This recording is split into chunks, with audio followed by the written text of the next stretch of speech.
Ibu memutuskan untuk tidak maju sebagai calon wali kota Cilegon. Sepertinya seperti itu. Waduh.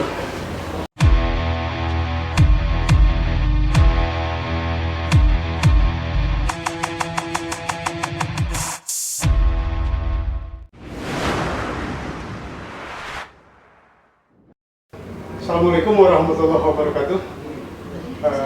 Pemirsa, sebelum kita akan ngobrol panjang, saya mengucapkan selamat menunaikan ibadah puasa. Semoga kita semua masih dalam lindungan Allah Subhanahu wa Ta'ala. Dan malam ini saya spesial sekali berada dengan Ketua DPD Golkar Kota Cilegon, Ibu Hajah Ratu Ahtimardhani. Ini sebuah kehormatan guys, karena di tengah kesibukan beliau sebagai ketua partai politik yang tahun ini kembali sebagai pemenang pemilu di Cilegon, beliau masih menyempatkan untuk ngobrol dengan kita malam hari ini. Ibu Ati, mohon maaf, ini kan menjelang pilkada ini kan sudah ramai tuh orang-orang yang mencalonkan diri, ada si A, ada si B, ada si C. Sementara Ibu adalah salah satu kandidat yang disebut-sebut bakal maju sebagai calon wali kota Cilegon. Seperti apa sesungguhnya, Ibu? Ya, terima kasih ya, Irfan. Alhamdulillah hari ini kebetulan kita di Golkar Kota Cilegon sedang melakukan silaturahmi dan buka bersama dan dihadiri oleh calon gubernur Banten, Bu Airin Rahmidiani. Kita doakan juga beliau supaya menjadi gubernur Banten. Dan betul bahwa setelah perhelatan legislatif kemarin, kita bersyukur pada Allah Subhanahu wa Ta'ala dan juga pada masyarakat Kota Cilegon khususnya yang mempercayai kembali kepada Golkar. Alhamdulillah, mudah-mudahan Allah ridho, mendapat berkah juga. Kita masih menjadi pemenang pemilu di 2024. Tugas kita dari DPP pun juga sudah kita laksanakan, bahwa kita harus bekerja memaksimalkan menjadi pemenang pemilu. Alhamdulillah ini sudah terbukti dan inilah wujud syukur kita di bulan suci Ramadan ini, dan ini tradisi yang baik di Golkar Kota Cilegon semenjak pendiri dari almarhum Pak Iman, dan kita meneruskan tradisi yang positif ini. Dan saya juga mengucapkan terima kasih selain pada masyarakat dan rekan-rekan yang sudah bisa memperjuangkan sehingga Golkar menjadi pemenang pemilu. Dan ini adalah tiket juga sebenarnya untuk maju pada perhelatan pilkada. Oh, dengan perolehan kursi sekarang, iya, itu sudah tiket sudah di kantong tuh. Tiket sudah di kantong, alhamdulillah. Tetapi Golkar itu adalah partai yang terbuka. Kita juga membuka koalisi nanti pada saat proses perhelatan pilkada ini akan berlangsung. Dan memang saya adalah orang yang juga disebut ini mempunyai nilai positif, bahwa saya masih dipercaya dan rekomendasi itu juga memang masih diberikan pada saya sebagai ketua DPD Golkar. Tetapi tugas yang pertama sudah selesai terkait pemenangan pemilu. Sekarang kita akan bekerja keras kembali untuk memenangkan pertarungan pilkada. Hanya memang untuk saat ini kita di Golkar itu masih menggodok. Golkar itu adalah terbuka ya, terbuka siapapun, karena kita di Golkar selalu diajarkan bagaimana mekanisme untuk diputuskan orang untuk menjadi calon itu adalah harus melalui satu rapat ya, pleno atau rapat pimpinan, sehingga orang yang diputuskan ini adalah orang yang betul-betul memegang amanah, dan tentunya kita harus menang gitu kira-kira. Nah, tiket sudah di tangan nih, Ya. berarti Ibu bakal maju, betul? Ya. Sebenarnya kepercayaan yang baik dari Golkar, dari masyarakat itu luar biasa. Tetapi dengan berbagai pertimbangan, karena untuk maju sebagai calon wali kota, dan Ibu juga pernah mengalami itu, kepercayaan itu, hanya pada saat itu memang kita belum beruntung.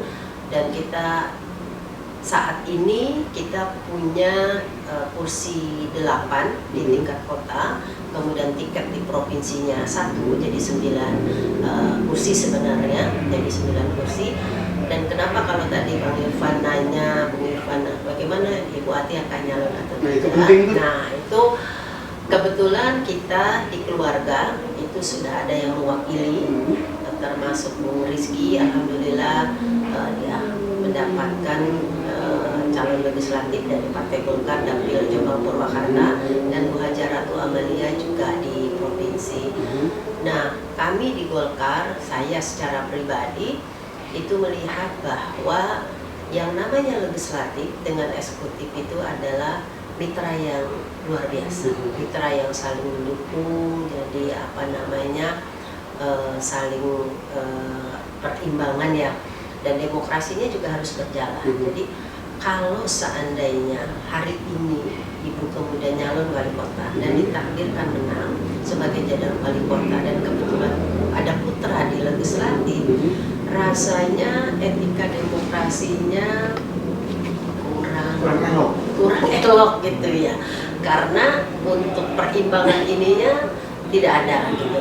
Jadi kalau saya sih berharap bahwa demokrasi ini harus berjalan supaya tidak ada konflik kepentingan antara legislatif dengan eksekutif. Poin pentingnya adalah, ya poin pentingnya saya ingin memberikan contoh kepada masyarakat Cirebon. Jadi kalau Ibu tidak menyalon di eksekutif, berarti sudah ada calon di legislatif, ini agar supaya bisa berjalan secara baik.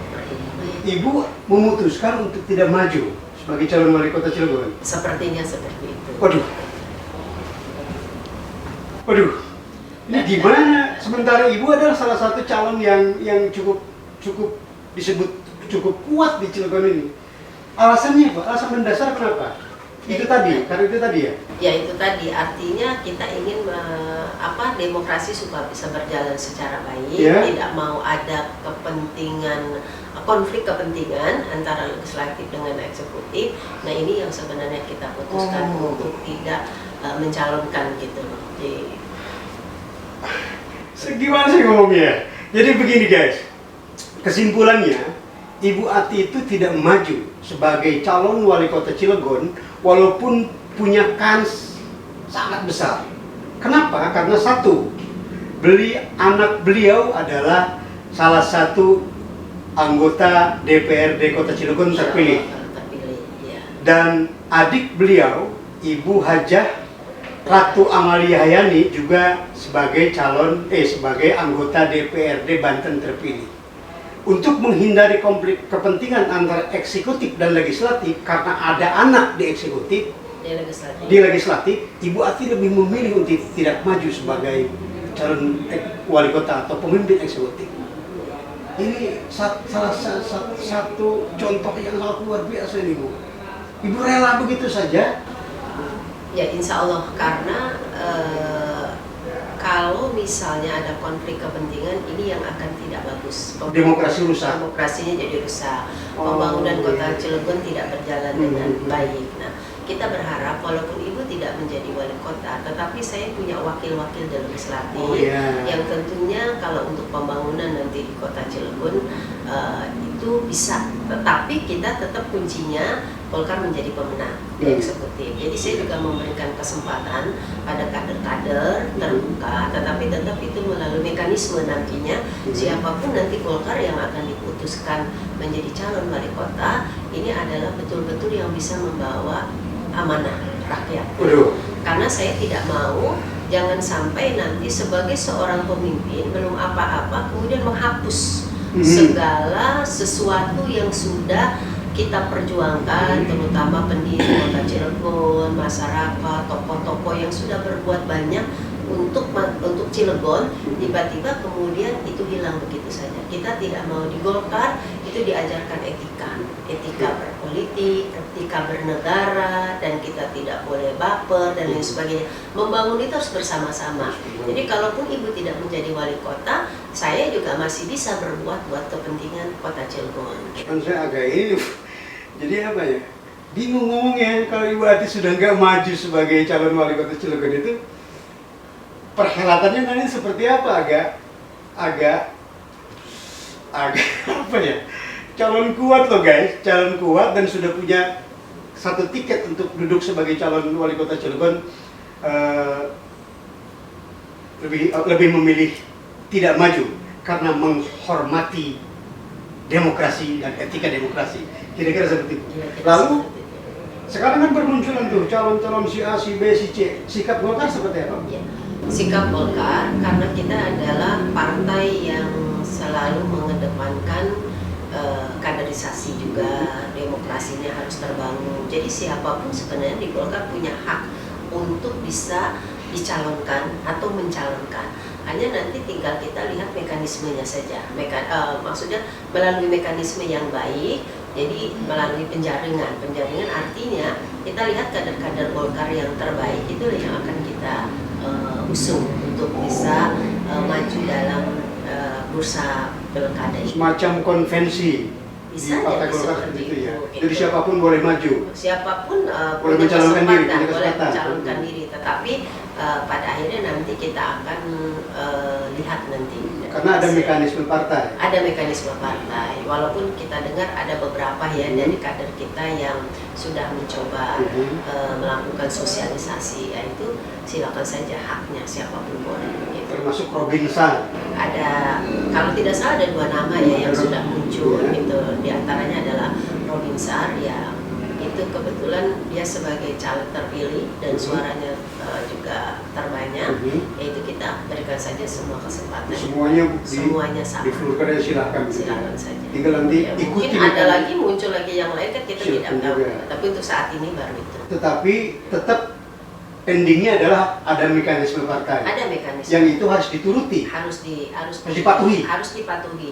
Dan siapapun yang nanti diputuskan, seluruh kader baik kader biasa yang tadi dikatakan oleh Dewan Pertimbangan, dia harus patuh. Terhadap keputusan partai. Termasuk saya sudah tidak mencalonkan ini, ya berarti saya sebagai ketua partai harus bisa memenangkan seperti perhelatan pileg kemarin. Bu, saya sebagai pribadi, saya sangat menghargai sikap itu. Sikap patriotik demi menjaga demokrasi yang seimbang, guys. Ibu tidak maju sebagai calon wali kota, dan ini patut menjadi contoh sebetulnya. Jangan sebaliknya terjadi ketika memimpin, anaknya suruh jadi, dipaksakan, bahkan suruh jadi anggota dewan misalnya, suruh jadi ketua dewan misalnya. Ini tidak seperti itu. Ibu Ati malah karena anaknya ada jadi anggota dewan, walaupun sudah ada paspor lah untuk sebagai bakal calon wali kota, tapi lebih baik mundur agar demokrasi berjalan tidak timpang begitu. Terima kasih Bu Ati waktunya. Saya benar-benar terharu dan saya yakin masyarakat Cilegon juga ini agak terenyak gitu ketika mendengar bahwa keputusannya Ibu Ati tidak maju di pemilihan wali kota Cilegon 2024. Tapi poin pentingnya adalah tidak majunya karena menghargai demokrasi dan agar demokrasi berjalan dengan seimbang. Terima kasih Ibu dan guys. Ibu, terakhir penutup lah dari video ini, apa yang ingin Ibu sampaikan kepada masyarakat Cilegon? Silakan. Kepada seluruh masyarakat Kota Cilegon, saya atas nama keluarga besar dari Partai Golkar, yang pertama bersyukur kepada Allah Subhanahu wa Ta'ala dan terima kasih pada masyarakat yang sudah memberikan kepercayaan kepada wakil-wakil dari Golkar yang akhirnya menjadi pemenang pemilu di 2024, dan kami juga mohon doa dan dukungan untuk kelanjutan periode pemilihan wali kota ke depan. Walaupun hari ini saya tidak mencalonkan dan saya berterima kasih atas kepercayaan itu, tapi yang saya katakan tadi, demokrasi harus berjalan dengan baik agar semua bisa berjalan, pembangunan di kota Cilegon juga menjadi lebih baik lagi. Kita akan menyiapkan kader-kader terbaik Partai Golkar, dan saya juga berharap kepada seluruh kader Partai Golkar dimanapun berada, khususnya di kota Cilegon, mari kita bersama-sama merapatkan barisan kembali. Nanti keputusan Golkar pada siapa itu adalah yang menjadi keputusan terbaik dari kader Golkar yang akan kita majukan, dan mudah-mudahan Allah meridhoi sehingga sejalan apa yang kita inginkan di legislatifnya juga dari Golkar dan eksekutifnya dari Golkar, dan mudah-mudahan pembangunan berkelanjutan untuk mensejahterakan masyarakat Kota Cilegon masih terus terwujud. Inilah impian daripada pendiri Kota Cilegon yang lalu dan sampai hari ini. Itu saja, terima kasih. Sekali lagi mohon maaf atas kepercayaan yang diberikan, tapi bukan berarti kami mengkhianati, tapi kami tetap berjuang di belakang dalam arti untuk mendorong kader-kader terbaik. Dan terakhir memang Golkar selalu melakukan regenerasi karena anak-anak milenial sekarang ini sudah baik-baik, sudah cukup juga matang, ya kita akan dorong itu semua. Baik. Saya mendengarnya agak terharu guys. Jadi terutama saya yakin juga masyarakat Cilegon pasti agak terharu karena saya yakin Anda semua berpikir bahwa Ibu Ati akan maju, tetapi nyatanya tidak. Tapi itulah, Ibu Ati memilih yang terbaik untuk Cilegon dan untuk demokrasi kita. Terima kasih guys. Assalamualaikum warahmatullahi wabarakatuh. Aku rindu bisingnya kotaku yang tak sebising dahulu. Pengabdian tanah lahir takkan pernah menjadi debu.